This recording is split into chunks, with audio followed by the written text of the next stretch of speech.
Bruxismo: o que é e como evitar.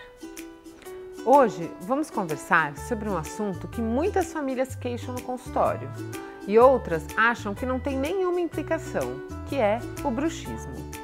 Bruxismo é o apertamento ou esfregamento dos dentes que pode acontecer durante o dia ou à noite, sendo mais frequente durante a noite, na hora do sono.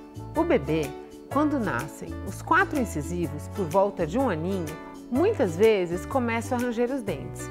E nessa fase é um ranger fisiológico. Isso acontece pois, com a chegada dos novos dentes, a altura da boca aumenta e o bebê fica experimentando essa nova situação. Esse ranger não preocupa, pois é passageiro. O ranger que nos preocupa é aquele na criança maior, a partir dos 4 anos, que já está com a dentição de leite completa. Pois aqui não é mais aquele ranger fisiológico, esse sim é o bruxismo e deve ser investigado. Sabemos que o bruxismo tem uma forte ligação com a parte emocional da criança. Então noto no consultório que as crianças que rangem dentes são as crianças mais ansiosas, que estão mais voltadas para o pensar, que brincam concentradamente, vivem a vida do adulto e têm amplo acesso à mídia e à televisão.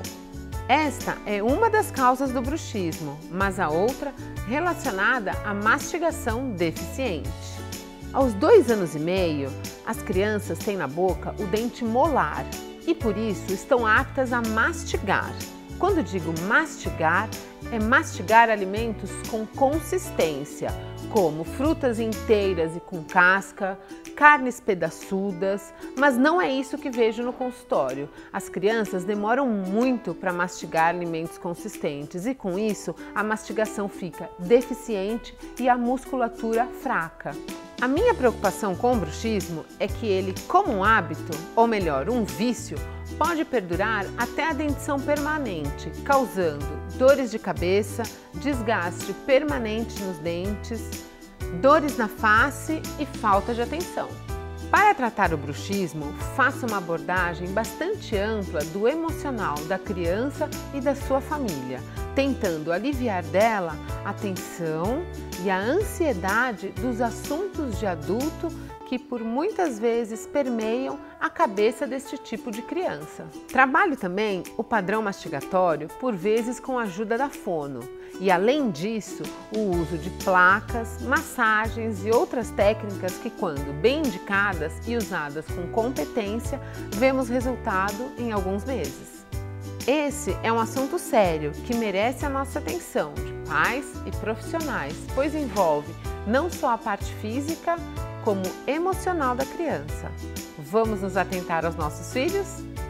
Meu nome é Doutora Thaís e para saber mais, acesse o meu site www.doutorathais.com.br. Até a semana que vem! Não se esqueça de assinar o canal e assista o vídeo da semana passada.